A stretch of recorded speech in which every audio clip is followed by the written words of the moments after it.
చీకట్లు నింపుకున్న వెలుగుమట్ల 900కు పైగా ఇండ్లను అక్రమ నివాసాలని రాత్రికి రాత్రే కూల్చేశారు. లక్షల అప్పు తెచ్చి కట్టుకున్న ఇళ్లను కండ్ల ముందే నేలమట్టం చేసిండ్రు అని, ఈ ప్రభుత్వం నాశనమైపోను అని బోరున విలపిస్తున్న బాధితులు. మా ప్రజాప్రభుత్వానికి బాధ్యత పెరిగింది అంటున్న ఇండ్ల మంత్రి పొంగులేటి.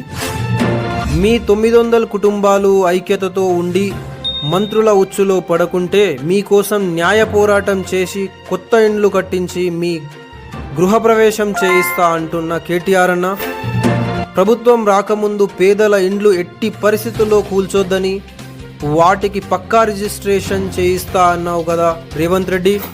మరి ఇప్పుడు అధికారికంగా 1000 ఇండ్లు ఎందుకు కూలుస్తున్నావు?